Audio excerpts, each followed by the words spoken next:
En este episodio de Lo Inédito sobre los Evangelios podcast, comentamos el Evangelio del Domingo de Pascua, María Magdalena y cómo la medida del amor es amar sin medida. En la sección Espiritualidad, la pasión, muerte y resurrección de Jesús y cómo se dieron en el alma de la Madre de Dios. Todo eso y mucho más en este nuevo episodio de Lo Inédito sobre los Evangelios podcast.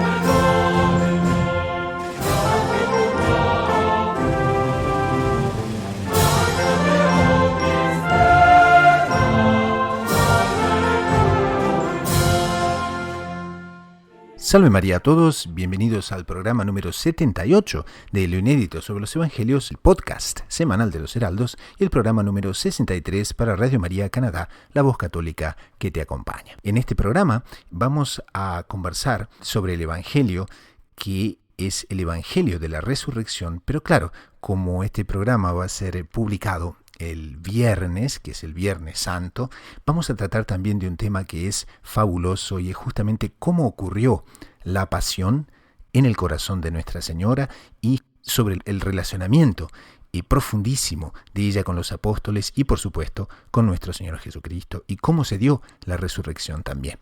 Entonces vamos a tratar de todos esos temas para de una manera unir todos los aspectos de la Semana Santa. Como ustedes saben, este es un espacio donde heraldos del mundo entero se reúnen para comentar aspectos del Evangelio, para comentar noticias del mundo y de la Iglesia. Y como ustedes saben también, el programa toma su nombre de la obra de Monseñor John Cladías, Lo Inédito sobre los Evangelios, editada por la Librería Editrice Vaticana de Roma, que justamente cubre todos los comentarios a los Evangelios y a la liturgia de todos los ciclos de los diferentes años A, B y C.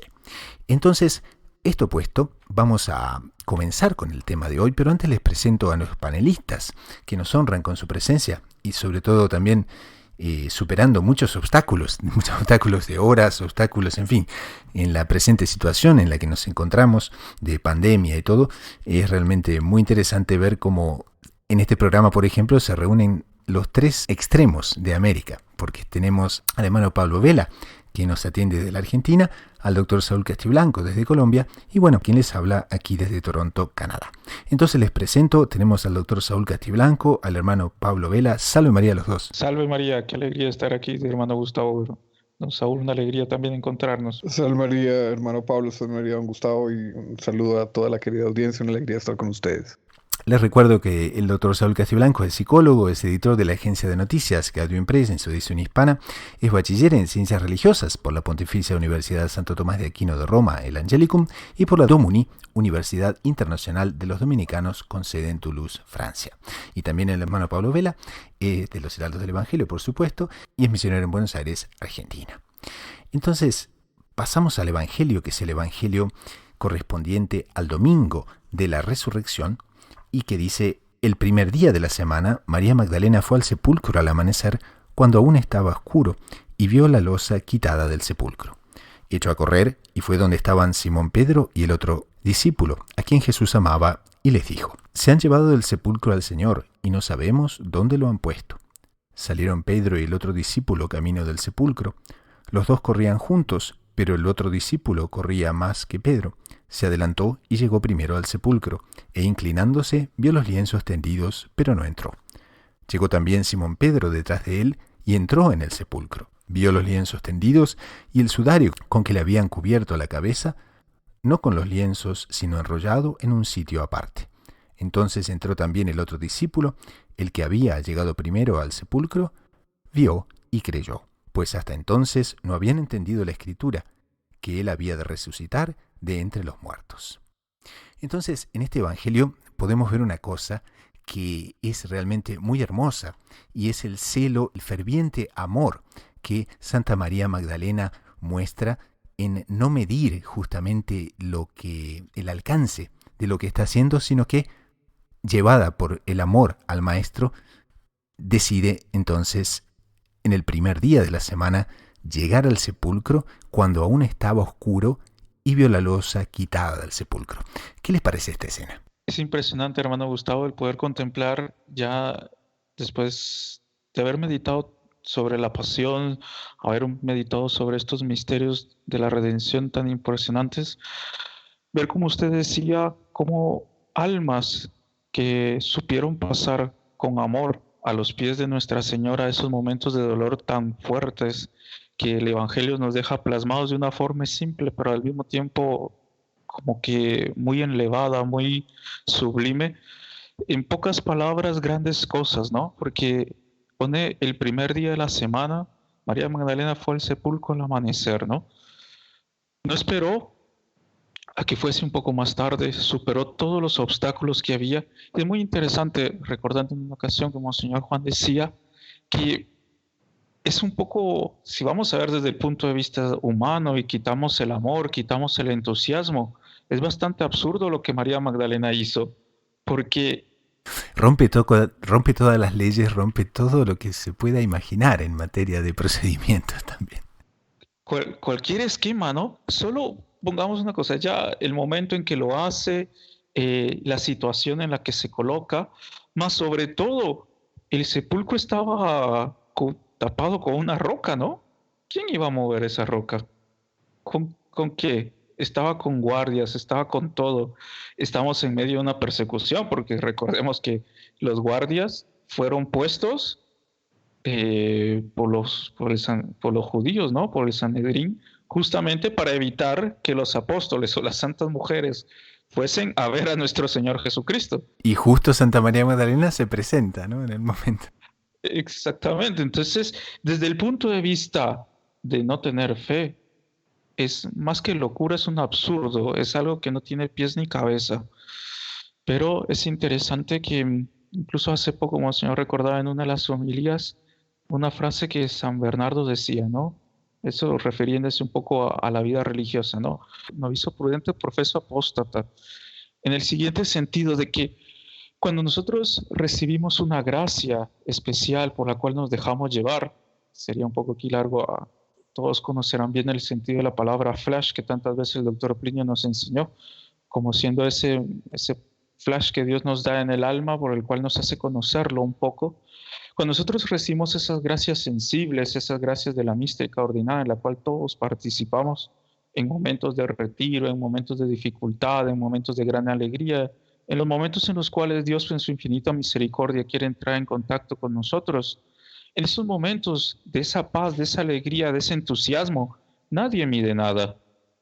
Nosotros somos capaces de conquistar el mundo, somos capaces de hacer todo, pero también aquí hay un punto bien bonito, y es que Monseñor Juan decía hace poco también en otro pasaje del Evangelio, ahora durante la Semana Santa, y es que a él le tocaba mucho ver cómo hay almas que han caído en pecados muy graves y a través de la penitencia han alcanzado grandes grados de santidad, o por lo menos han sabido reparar su falta y se han entregado a Dios. Por ejemplo, un David, que es como que en el Antiguo Testamento es como la muestra de la reparación, del pedido de perdón a Dios, porque había recibido tantos favores de parte de Dios que el pecado que había cometido era extremadamente bajo. Y él sabe pedir perdón en el momento que escucha la acusación del profeta Natán. ¿Y cuántos casos en el Antiguo Testamento como en el Nuevo Testamento? Pero Monseñor Juan decía y resaltaba mucho el punto que se ve aquí en la práctica, y es que, ¿cuál fue la penitencia que Santa María Magdalena hizo? Amar, amar hasta los más extremos límites, amar sin medida, como diría San Agustín. La medida para amar a Dios es amar sin medida. Y esa fue la penitencia que hizo, amar sin medida, porque eso la llevó a hacer actos de fe, a ponerse en peligro, a acompañar a Nuestra Señora, a no medir un esfuerzo. Nosotros después, más adelante, vamos a verla predicando en las ciudades allá por Francia, etcétera, etcétera, pasando. Ojo que tomemos otro punto en cuenta, y es que si nosotros vamos a ver unos días atrás, el Evangelio nos decía, ¿no? Antes de iniciar propiamente el triduo pascual, nuestro Señor, digamos, todo lleva a pensar de que antes de subir ya para Jerusalén, estaba en Betania, estaba con San Lázaro, Santa María Magdalena y Santa Marta, porque nuestro Señor había resucitado a Lázaro salió de Betania porque ya la cosa estaba bien caliente. Y de ahí, cuando ya está yendo para la Pascua, que recordemos que los judíos decían, y no va a subir a la Pascua, pero porque ya estaban buscando un momento para apresarlo, nuestro Señor va y muchos van. Y entonces, ¿qué dice el Evangelio? Y ya los judíos, recordemos que cuando San Juan dice de los judíos, no se refiere así, digamos así, al pueblo judío, sino sobre todo a los dirigentes del pueblo judío, y más en específico a la raza sacerdotal, ¿no? Al Sanedrín. ¿Y qué pasa? Entonces ya querían matar a Lázaro. Y obviamente si querían matar a Lázaro, querían matar a Santa Marta y a Santa María Magdalena. Y entonces ella estaba en grave peligro porque era conocida. Por lo tanto, era un acto extremadamente absurdo, sin medida, más lleno de amor. Y es bonito ver cómo los primeros gestos que nuestro Señor Jesucristo resucitado va a recibir nacen del amor, nacen de ese amor que se entrega por entero, nacen de ese amor que no mide las consecuencias.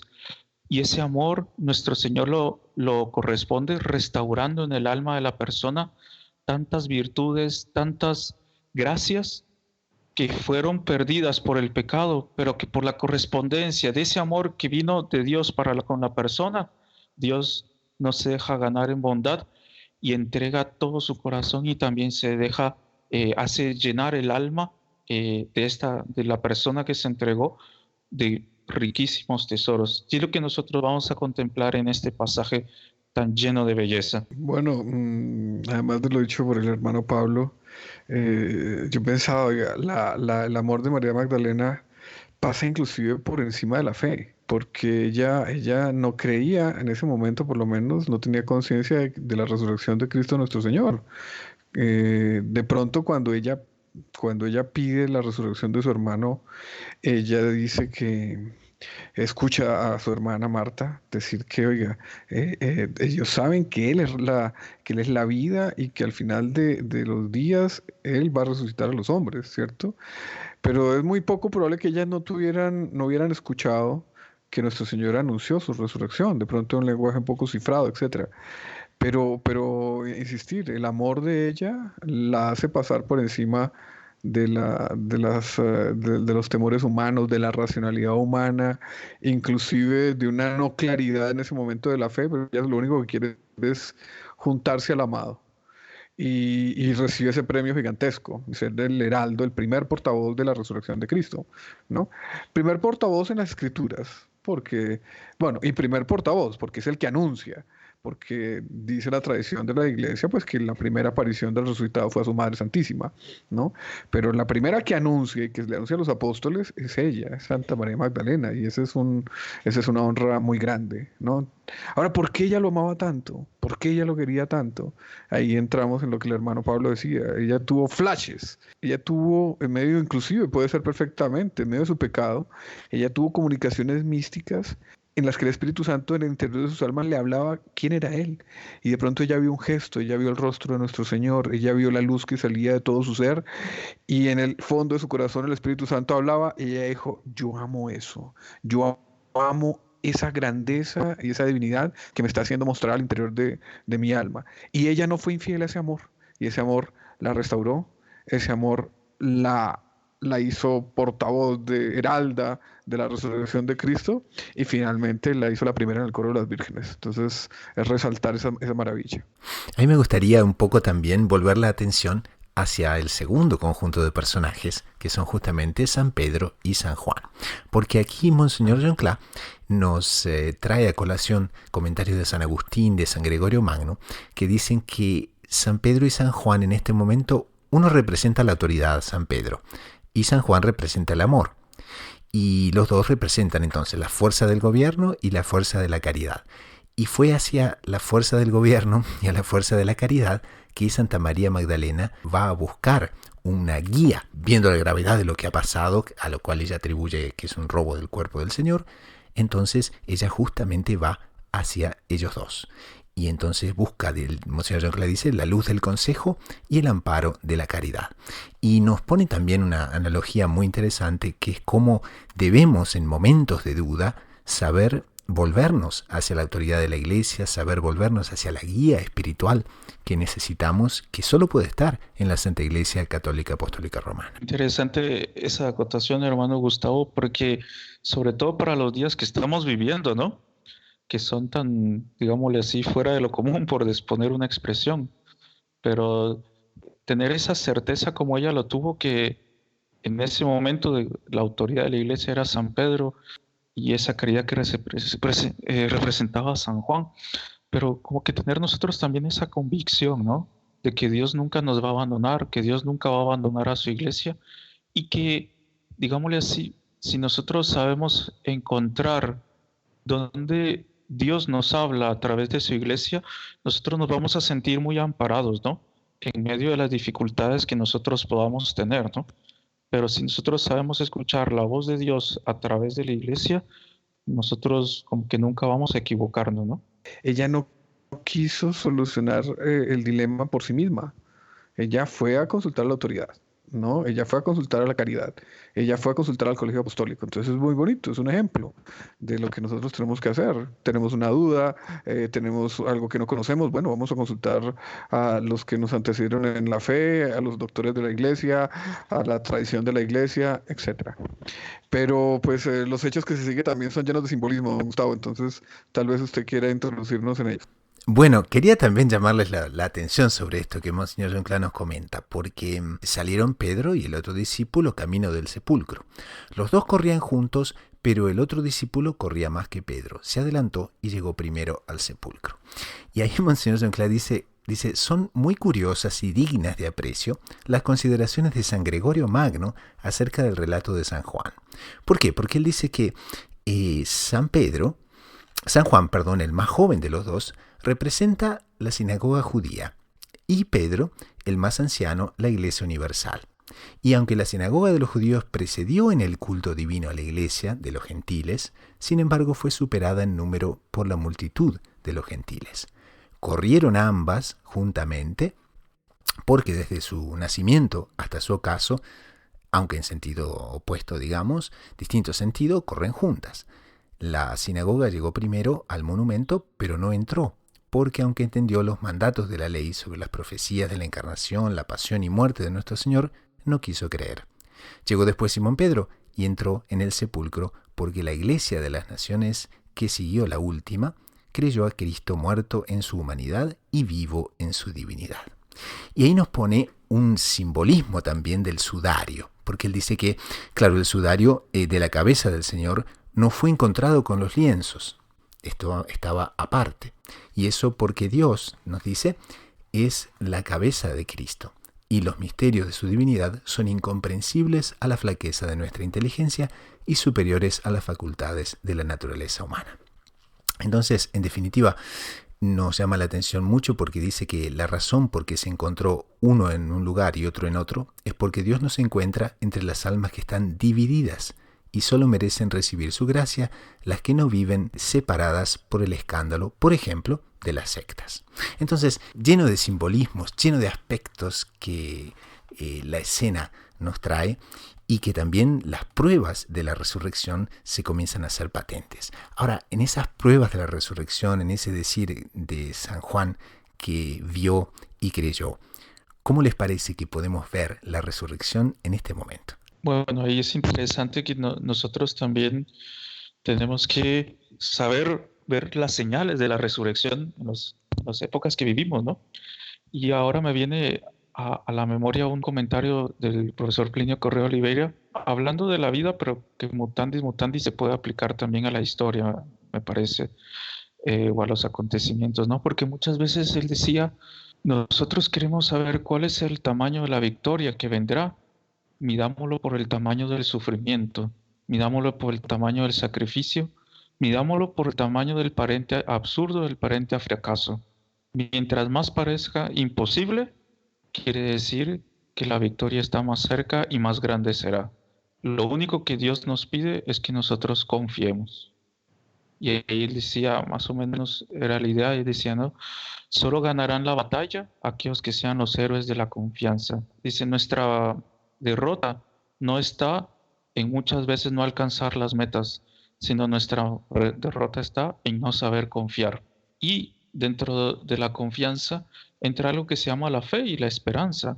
Por lo tanto, entra a tener los sentidos sobrenaturales encendidos a todas las señales que Dios nos quiere dar, a todas las señales que Dios en el día a día y a cada momento busca para comunicarse con nosotros. Y si nosotros vamos a poner eso en el día a día, en la cual preocupaciones aparece el alma debido a, primero, en la parte civil, digámoslo así, lo que es económicamente, política, familiar, etcétera, etcétera, más sobre todo también lo que se refiere a nuestra fe, que es lo más importante, a nuestra alma, ¿no? Pensar que algún día estaríamos en esta situación. Más, no, eso no hace que Dios esté ausente, eso no hace que Dios nos haya abandonado. Si nosotros sabemos con la fe y llenos de confianza buscar esas señales, encontrar esas señales y saberlas interpretar, así como nosotros como San Juan, podremos contemplar las señales de la resurrección y podremos no solo ver desde afuera, sino entrar en el sepulcro, entrar dentro de la gracia divina, más bien la gracia divina, entrar dentro de nosotros, participar de ese cuerpo místico que somos nosotros y así poder disfrutar también de las victorias de la resurrección. ¿Y cómo se da eso? Estamos viviendo momentos de pasión del mundo. Estamos contemplando también una pasión de la Santa Madre Iglesia, donde ella es perseguida, donde ella es atacada, donde ella es vituperiada, donde, en fin, cuántas injusticias, cuántos ultrajes, cuántas cosas. Y al mismo tiempo nosotros sentimos en la piel todas las cosas que estamos viviendo. Y ahí uno se pone, bueno, ¿y cuál es mi posición también delante de eso?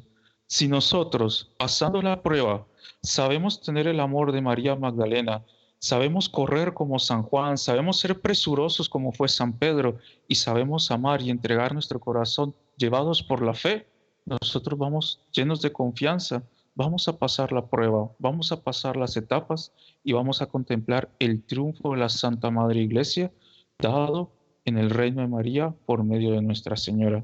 Pero para eso nosotros necesitamos saber sentir las señales de Dios, saber también cuáles son aquellos que Dios envía para darnos esos mensajes. Cada uno sabrá discernir cuál es el medio por el cual Dios quiere hablar en el fondo de su corazón. Y donde esas señales estén, donde esas personas que nos lleven a Dios, nosotros las encontremos, correr hacia ellos, no pensar si va a haber soldados, si va a haber que mover una piedra, simplemente dejarnos llevar más rápido o más lento, pero llenos de admiración, llenos de amor, llenos de fe y sobre todo llenos de confianza. Miren que en esta época muchos nos estamos quejando, más que quejando, no, extrañando la no facilidad de sacramentos, ¿no? Pero en ese momento que estamos contemplando, pues hubo una misa, pero lo más probable es que no se hubiera celebrado otra misa en ese momento. No se había destilado todavía con claridad lo que era el sacramento de la penitencia. Y es más, la propia luz que había venido al mundo y que ellos habían visto, apóstoles, discípulos, santas mujeres, se había apagado, estaba muerta. Y entonces, ¿qué los sostuvo en ese momento?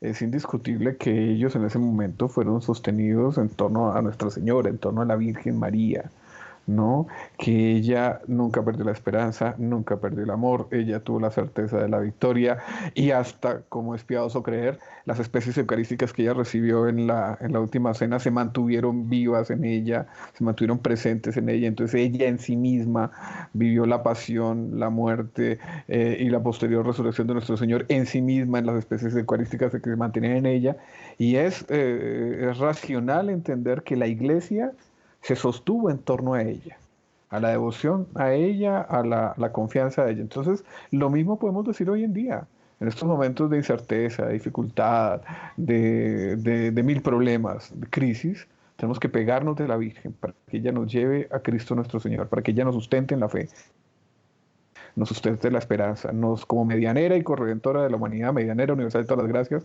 nos dé todas las gracias necesarias para ir adelante y llevar adelante esta batalla y llegar al buen término que nosotros, sino la vida eterna. Queda muy a propósito también cómo termina este evangelio, pues dice, pues hasta entonces no habían entendido la escritura, que él habría de resucitar de entre los muertos. Y en ese sentido uno ve que la gracia, en determinado momento el Espíritu Santo entra, les abre el entendimiento a los apóstoles, y ahí entonces es lo que San Juan quiere puntualizar muy bien, ¿no? Que como no habían entendido la Escritura era justamente porque les faltaba la gracia, y justamente el doctor Saúl, justamente el hermano Pablo nos llaman la atención sobre eso. Cuánta gracia es necesaria y que no puede venir sino a través de las manos de María Santísima.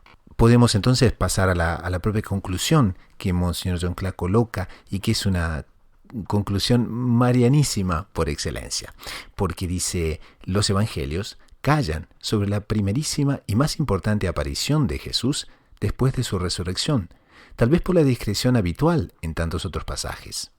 No estaría de más pensar que en su ilimitada humildad, la Santísima Virgen les hubiera dado a los evangelistas instrucciones muy precisas al respecto. Hay un principio general de la Mariología que reserva para la Madre de Dios el privilegio de haber recibido en el más alto grado todos los dones y beneficios otorgados a los santos, y que les sean convenientes. Ahora bien, no tendría sentido que el Salvador se apareciera a los apóstoles, los discípulos y las santas mujeres sin haberle dado la primacía a la Santísima Virgen. Podemos hacernos muy bien una idea de la grandeza de aquel encuentro entre la Madre y el Hijo resucitado. Que ella interceda por nuestra resurrección en estado glorioso. Y esto es el final de este primer segmento del programa, pero les podría decir que es el comienzo del segundo segmento del programa, al cual nos abocaremos en unos minutos luego de la pausa con el coro de los heraldos del Evangelio. Ya volvemos para el segundo segmento, donde tendremos justamente cómo fue, qué pasó durante la pasión, la muerte y la resurrección de nuestro Señor en el corazón de la Santísima Virgen. Enseguida volvemos.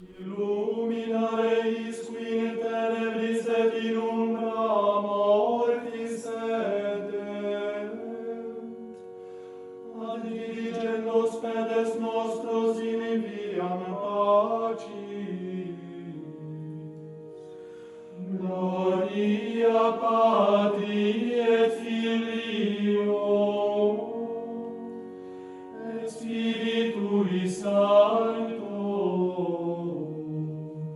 sicut erat in principio et nunc. Pasamos entonces a la segunda parte del programa, la sección espiritualidad, en estas Pascuas que están comenzando y en este domingo tan especial de la Pascua. Y vamos a tomar en el punto donde terminamos el Evangelio, porque habla muchísimo, nos da el preámbulo, Monseñor John Clark, sobre Nuestra Señora, sobre cómo habrá sido la aparición de nuestro Señor resucitado, Nuestra Señora. Y en ese tema, en esa misma línea, estábamos conversando con el hermano Pablo sobre justamente cómo sería bueno tratar de esa parte más mariológica y más envuelta en el misterio, porque claro, en el Evangelio es muy conciso, muy sucinto, y no nos dice, de un lado por una verdad histórica, por otro momento histórico, como nos explican los teólogos, pero que 20 siglos después podemos ya aventurarnos en ciertas partes de la Mariología que tratan sobre la resurrección de nuestro Señor. Y para eso queremos justamente presentar a los oyentes otra vez el libro que Monseñor John Clark Díaz, fundador de los Heraldos del Evangelio, acaba de editar, que se llama María Santísima, el paraíso de Dios revelado a los hombres. Si bien que todavía no está disponible en español, tenemos justamente varias copias en el original portugués, y queremos justamente compartir con los oyentes varios aspectos que tratan del Evangelio de hoy, extendido, por así decir. Como ustedes saben, esta es una obra que trata sobre Nuestra Señora en extensión, y no dudo en leerles una parte de la introducción que dice: el autor no pretende atribuir un carácter de indiscutible credibilidad historiográfica a los hechos narrados, consciente de que inclusive las revelaciones particulares más difundidas contienen contradicciones en aspectos accidentales de sus narrativas. Pero la trama histórica sirve apenas como fondo de cuadro para transmitir una doctrina sólida y auxiliar al lector a entregarse sin reservas a Nuestra Señora. Entonces, Monseñor John Clark se basa en los tesoros de la Escritura, de la tradición católica y de varias leyendas piadosas también, y de algunas revelaciones particulares criteriológicamente seleccionadas, a las cuales se acrecentan su devoción personal y la imaginación del autor. Pero bueno, esto es apenas una introducción. Como dicen los santos, de María nunquam satis, nunca es suficiente lo que podamos decir sobre Nuestra Señora. Entonces quería preguntarle al hermano Pablo, ¿cómo vemos del punto de vista mariológico, del punto de vista de la devoción a Nuestra Señora, este momento de la resurrección de Cristo? Bien, hermano Gustavo, desde este prisma tan importante para nosotros poder comprender mejor lo que fue estos días que hemos meditado, vivido, contemplado de la pasión de nuestro Señor Jesucristo y su triunfante resurrección, Monseñor Juan, en el segundo tomo de su obra, nos va contando detalladamente aquello que nosotros podemos llamar digámoslo así, la pasión en el alma de Nuestra Señora, como ella fue acompañando paso a paso cada momento de la pasión de nuestro Señor Jesucristo, como ella fue unida de una forma toda especial a este misterio de la redención, a esta muestra de amor de Dios por cada uno de nosotros. Solo como para ir colocando algunos preámbulos, es impresionante ver que Monseñor Juan nos cuenta que a la hora de la última cena, la primera en comulgar fue Nuestra Señora. Nuestro Señor sale de la sala en la cual se encontraba con los apóstoles y va a darle la comunión a Nuestra Señora, ya como un gesto por el cual buscaba que los apóstoles empezasen a colocar más atención en ella, ya preparando el camino futuro y también para fortalecer a su madre para este momento tan importante. Y ahí se da una cosa impresionante, y es que cuando nosotros comulgamos, las especies eucarísticas permanecen un tiempo en nosotros, más o menos unos 10 minutos, por ahí un poco más, poco menos. Más en Nuestra Señora se mantuvieron permanentemente. Y por lo tanto, Nuestra Señora tuvo la presencia eucarística a partir de ese momento siempre. Entonces, ya solo por ese aspecto, ella fue místicamente, espiritualmente, sintiendo en su alma todos los distintos pasos de la pasión. Ella sintió el dolor de cuando vio a Judas salir para traicionar a nuestro Señor Jesucristo. Cuenta también Monseñor ahí que antes de salir ya para el huerto de los olivos, nuestro Señor se acerca a ella, la ve con aquella mirada de ternura, de amor, de hijo para madre, de aquel convivio entrañado que había entre ellos dos, y le dice: Madre, ha llegado la hora.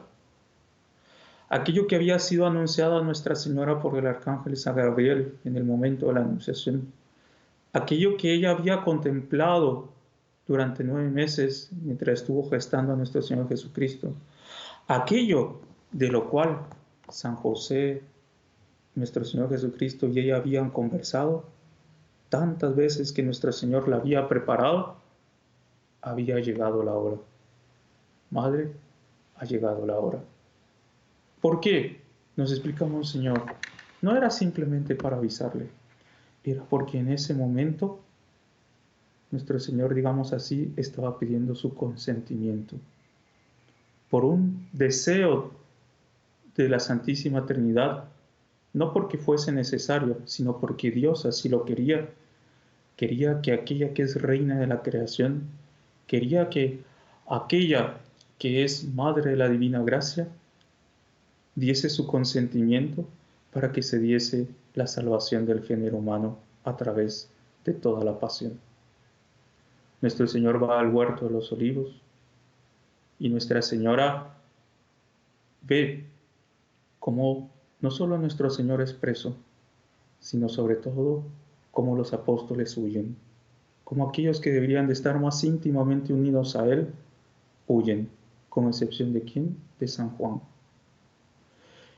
Y así ella va pasando por los distintos momentos, no solo místicamente, sino porque también nos va a contar Monseñor Juan que San Juan Evangelista iba y venía constantemente a contar a Nuestra Señora aquello que se iba dando con nuestro Señor Jesucristo. Así, aquello que ella vivía en su alma, aquello que Nuestra Señora iba diciéndole que sí al Padre, digamos así, que iba de alguna forma autorizándole a Dios que realizase, San Juan se lo venía a confirmar de una forma experimental.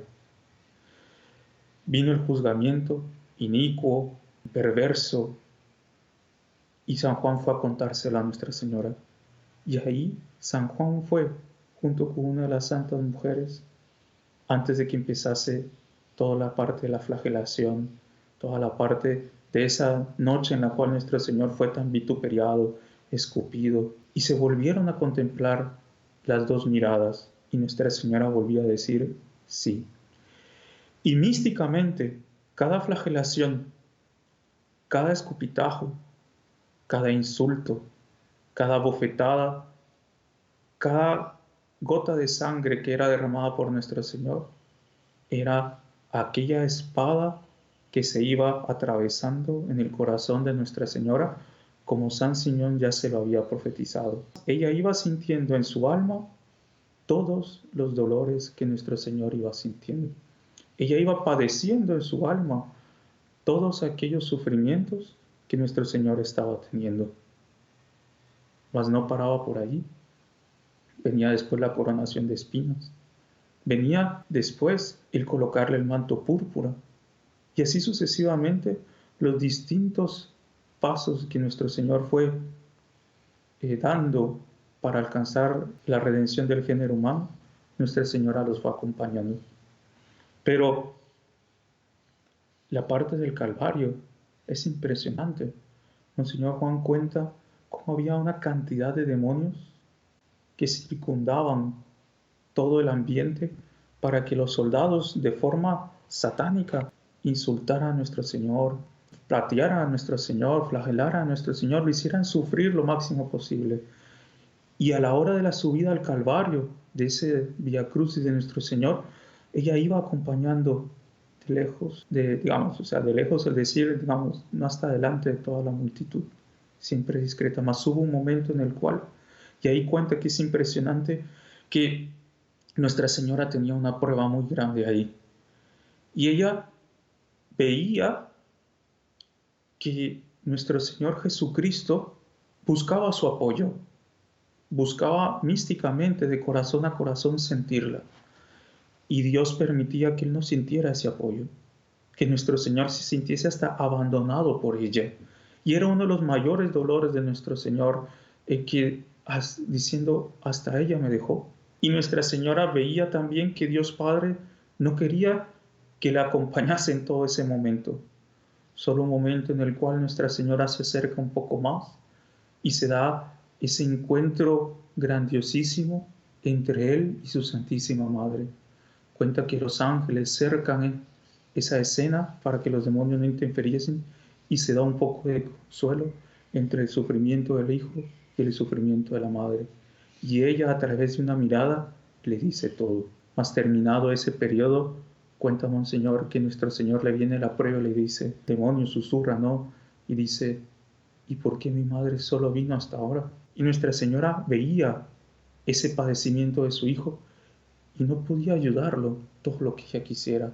Veía que no, más que los tormentos físicos, más que los insultos, más que todo, Él se sentía abandonado hasta por el propio Dios.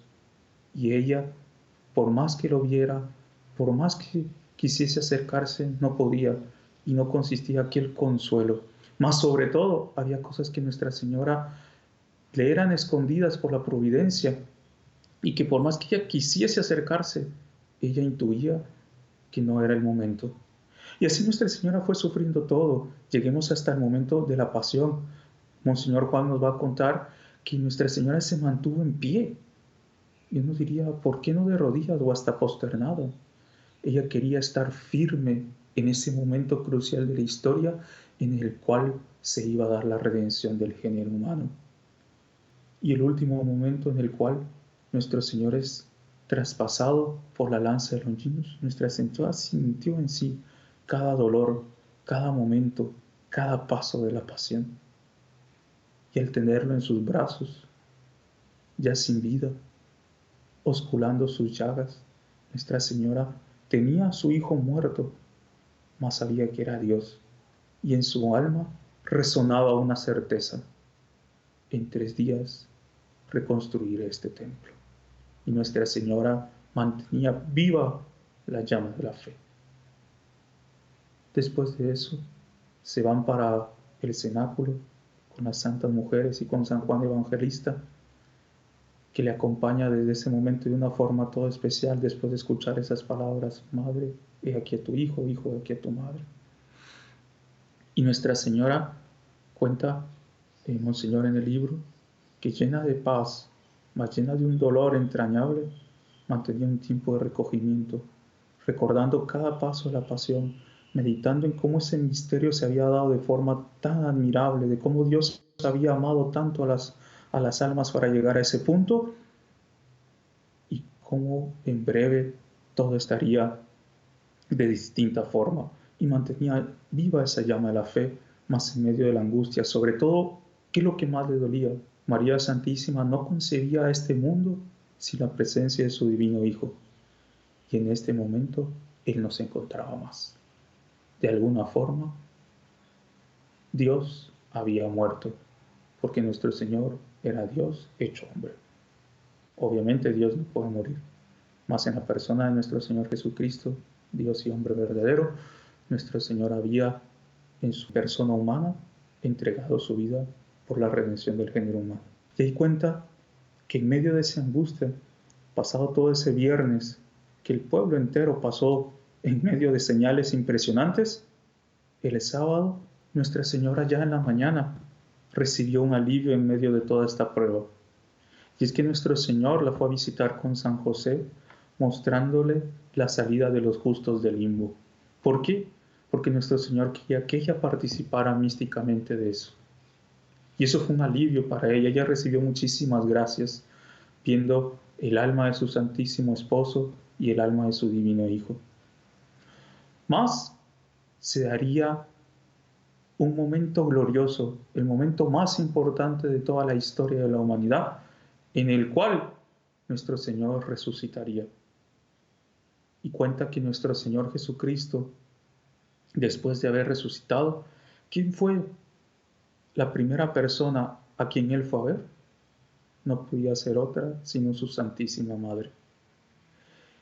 Y más o menos cerca de las 3 de la mañana, nuestro Señor se presenta a la Virgen Santísima con su cuerpo glorioso, resucitado. Y Nuestra Señora escucha de los labios de Él una palabra que era imposible de ser confundida: Madre.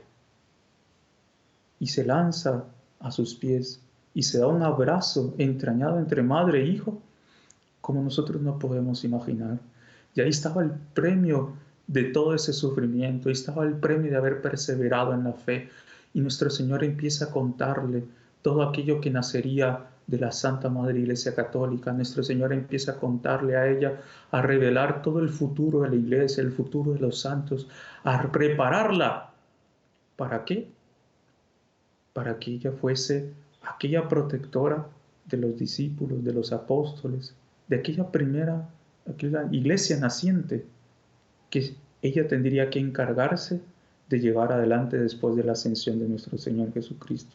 Mas no solo eso, empezaba también a preparar su alma para, de alguna forma, en la persona de San Juan Evangelista, crearse una unión mística entrañable entre todos aquellos que quieren ser hijos espirituales, esclavos de ella, rumbo al reino del sapiencial inmaculado de María, ese reino en el cual será restituido todo ese mal, todo ese pecado, todo ese horror que ha sido hecho a través de tanto tiempo en contra de nuestro Señor Jesucristo.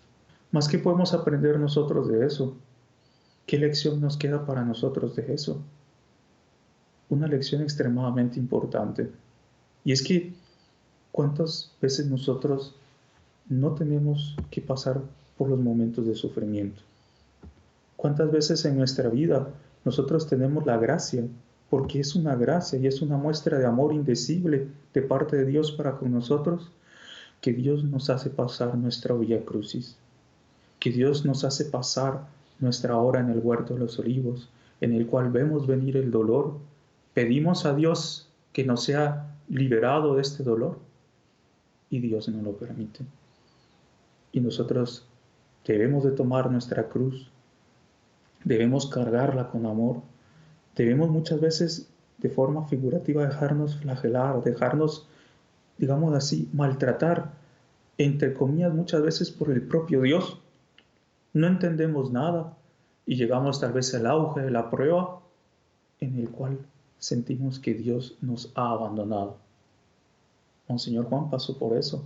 Él nos contaba en el año finales de 94, inicios de 95, donde él tuvo una enfermedad en la sarcoidosis en Estados Unidos, donde él se sentía ya fallecer, se entregó incluso. Ahí fue que se dio la cura milagrosa después de él haber pedido a San José.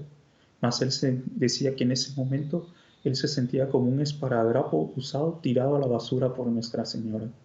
Se sentía totalmente abandonado. ¿Cuántas veces nosotros no nos pasamos por eso? ¿Cuántas veces nosotros nos sentimos desolados? Vamos delante del Santísimo Sacramento y aquello que era motivo de abundantísimas gracias, ahora ya no lo es. Nos puede pasar como le pasó al doctor Plinio, que por causa de una diabetes, Dios también permitió una aprobación espiritual. Y él estaba delante de la sagrada imagen, de la imagen que había de Nuestra Señora de Fátima, que había llorado en Nuevo Orleans. Y él decía, yo me sentía delante de una muñeca de la cual no me decía nada. O sea, sensiblemente no sentía ninguna de aquellas bondades y caricias espirituales que Nuestra Señora le había dado. ¿Cuántas veces nosotros no pasamos por eso? Mas Nuestra Señora se mantuvo fiel.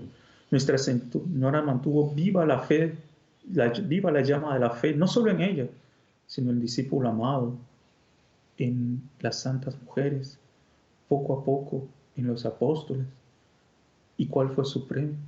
Contemplar a su Hijo glorioso, resucitado, y recibir en su alma todas las sensaciones incapaces nosotros de comprender de la gloriosa resurrección de nuestro Señor Jesucristo. Ese es el premio que nos está reservado para nosotros si somos fieles en el momento de la prueba. De alguna forma nuestro Señor se muestra resucitado a nosotros. De alguna forma nosotros sentimos las glorias de la resurrección. De alguna forma Dios nos habla en el corazón y nos da el premio por haber pasado la prueba, manteniendo viva la llama de la fe, aunque no sintiésemos nada, aunque no comprendiésemos nada y aunque nos sintiéramos abandonados por el propio Dios. Vivimos momentos así. ¿Cuánto tiempo llevamos ya viviendo todo este tiempo de la epidemia, sintiéndonos inseguros, pensando en el futuro y muchas veces sintiéndonos desolados por no poder comulgar, por no poder haber participado del triduo pascual presencialmente? Y a veces el demonio susurra en nuestro interior: Dios los abandonó, Dios se olvidó de ti. Y pensamos, ¿y qué va a ser el futuro? ¿Qué va a pasar? Empezamos a pensar en las consecuencias económicas, sociales, políticas. Y en medio de todo esto, hasta Dios nos abandonó. Dios nunca nos abandona. Dios nunca nos deja solos. Nuestra Señora jamás nos abandona, aquella que es Madre de Misericordia y aquella que sufrió por nosotros y aquella que consintió en la pasión pensando en mí, nunca me va a abandonar. Nosotros debemos de mantener viva la llama de la fe y pedir en este domingo de la resurrección que Nuestra Señora nos dé la gracia de ser almas fieles a los pies de la cruz, almas fieles a los pies del sagrario, para así poder ser también almas fieles en el momento de la gloria de nuestro Señor. Vivimos momentos históricos, vivimos etapas históricas, momentos que quién sabe en el reino de María, en el futuro, los santos digan: ¡qué santa envidia! Ellos vivieron esa etapa. Mantengamos viva la llama de la fe en el triunfo del sapiencial Inmaculado Corazón de María. Cada uno de nosotros durante su vida ha sentido la voz de la gracia que dice en su interior: confianza, no tengas miedo, yo vencí al mundo. Seamos fieles a esa gracia de Dios y pidamos a Nuestra Señora de la Resurrección que nosotros podamos ser instrumentos eficaces para la implantación del reino de su sapiencial e inmaculado corazón, siendo ahora fieles en la prueba, manteniendo viva la llama de la fe en el momento de la oscuridad y proclamando al mundo entero que el Señor está vivo y que Él resucitó. Pidamos a nuestro Señor resucitado que por medio de su Madre Santísima, pues nos dé a cada uno de nosotros esa gracia para poder vivir esta Pascua de Resurrección como Él lo desea, llenos de fe y de certeza de la victoria en que nuestro Señor venció al mundo. Hermano Pablo, realmente es una narración tan pero tan bonita que le hemos dejado en silencio porque es realmente cautivante. Y podríamos decir con Monseñor John Cla también que la resurrección podría bien ser llamada un triunfo de fe marial. Y justamente como hijos de Nuestra Señora también, como hijos de nuestro Señor Jesucristo, estamos llamados a ese tipo de confianza, a esa cumbre de confianza que usted también nos narraba. Y muy apropiada para los tiempos en que estamos, en los cuales debemos creer al mismo tiempo en las glorias de la pasión y al mismo tiempo debemos contemplar las glorias de la resurrección de nuestro Señor Jesucristo. Pasamos entonces al último segmento del programa, que es la sugerencia de la semana, una website, un libro, un podcast de doctrina católica que nos haya gustado para el bien espiritual de las personas. Doctor Saúl, ¿qué nos receta para esta semana tan crucial? Bueno, yo quería recomendarles una página web de autoría del padre Javier Olivera Rabasi, que es un sacerdote, además de abogado, una persona muy docta en filosofía, en teología, en historia de la Iglesia. Y pues él es el autor, el editor de una página que tiene ese nombre, todo pegado, quenotelacuenten.org.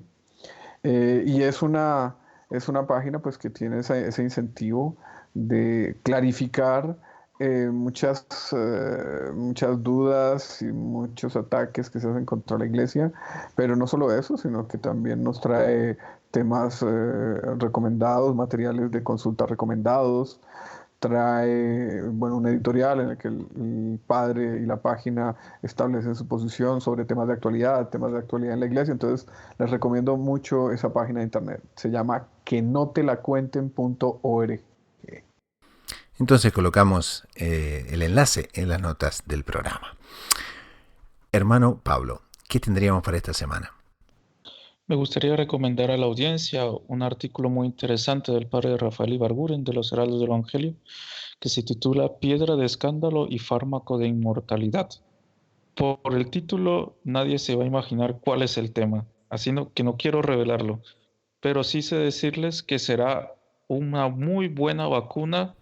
Dejamos entonces a los oyentes en el suspenso y no se pierdan ese enlace que también colocamos en las notas del programa en la website habitual de lo inédito sobre los evangelios, que es loineditomultimedia.com. Y a quien les habla le gustaría recomendar un libro que es de autoría de Vittorio Messori, un periodista italiano muy conocido, que justamente trata sobre los misterios de la resurrección y habla sobre también aspectos muy poco comentados. Entonces se llama el libro Dicen que ha resucitado. Y lo ponemos aquí en las notas del programa. Realmente se los recomendamos. Dicen que ha resucitado, por Vittorio Messori. Y con esto, en nombre del equipo de producción y de quien les habla, el hermano Gustavo de los Heraldos, nos despedimos hasta dentro de una semana. Así que a rezar mucho, a perseverar con confianza, con los ojos en la Eucaristía y en María Santísima, a la búsqueda incansable de descubrir siempre más lo inédito sobre los Evangelios.